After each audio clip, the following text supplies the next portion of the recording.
Welcome to Storybook Michelle. Alice's Adventures in Wonderland by Lewis Carroll. Chapter 1. Down the Rabbit Hole. Alice was beginning to get very tired of sitting by her sister on the bank and of having nothing to do. Once or twice she had peeped into the book her sister was reading, but it had no pictures or conversations in it. "And what is the use of a book?" thought Alice, "without pictures or conversation?" So she was considering in her own mind, as well as she could, for the hot day made her feel very sleepy and stupid, whether the pleasure of making a daisy chain would be worth the trouble of getting up and picking the daisies, when suddenly a white rabbit with pink eyes ran close by her. There was nothing so very remarkable in that, nor did Alice think it so very much out of the way to hear the rabbit say to itself, oh dear, I shall be late." When she thought it over afterwards, it occurred to her that she ought to have wondered at this. But at the time, it all seemed quite natural. But when the rabbit actually took a watch out of its waistcoat pocket and looked at it, and then hurried on, Alice started to her feet. For it flashed across her mind that she had never before seen a rabbit with either a waistcoat pocket or a watch to take out of it. And burning with curiosity, she ran across the field after it, and fortunately was just in time to see it pop down a large rabbit hole under the hedge. In another moment down went Alice after it, never once considering how in the world she was to get out again. The rabbit hole went straight on like a tunnel for some way, and then dipped suddenly down. So suddenly that Alice had not a moment to think about stopping herself before she found herself falling down a very deep well. Either the well was very deep, or she fell very slowly, for she had plenty of time as she went down to look about her, and to wonder what was going to happen next.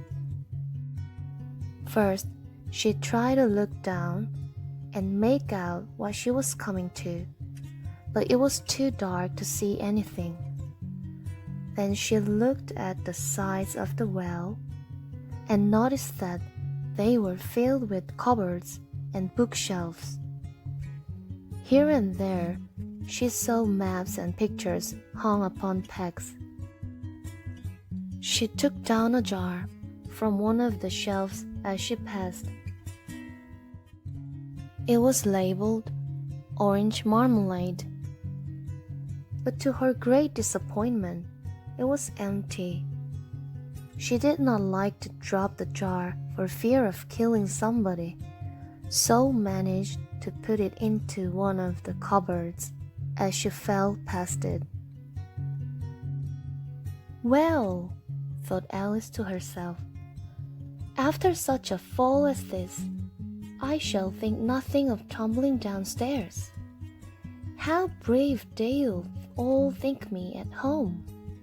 Why, I wouldn't say anything about it, even if I fell off the top of the house." Which was very likely true. Down, down, down, would the fall never come to an end. "I wonder how many miles I've fallen by this time," she said aloud. "I must be getting somewhere near the center of the earth. let me see. That'll be 4,000 miles down, I think. For, you see, Alice had learned several things of this sort in her lessons in the schoolroom, and though it was not a very good opportunity for showing off her knowledge, as there was no one to listen to her, still, it was good practice to say it over. Yes, that's about the right distance.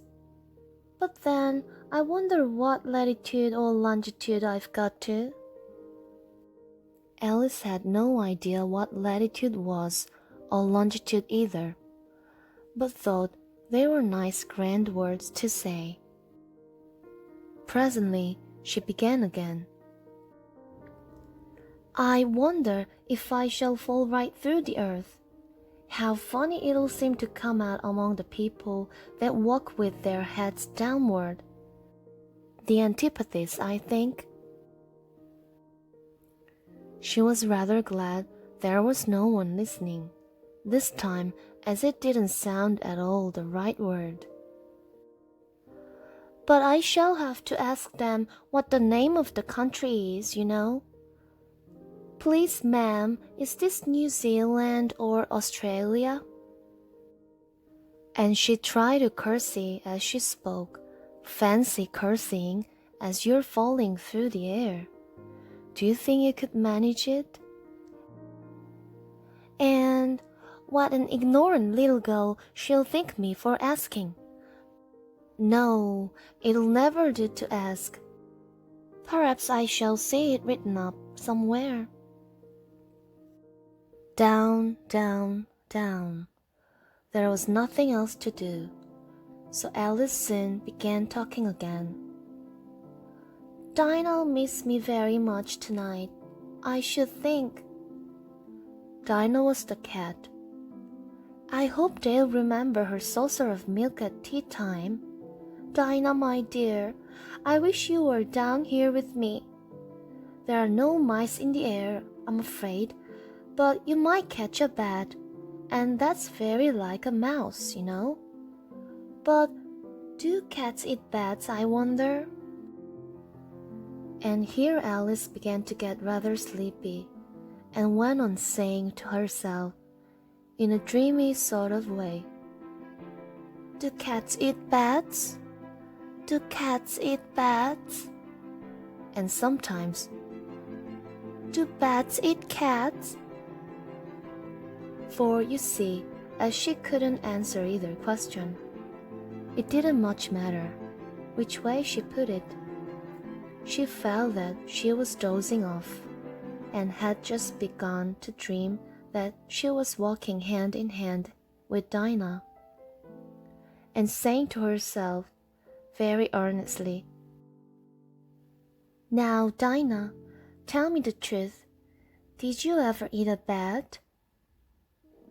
When suddenly, thump, thump, down she came upon a heap of sticks and dry leaves, and the fall was over.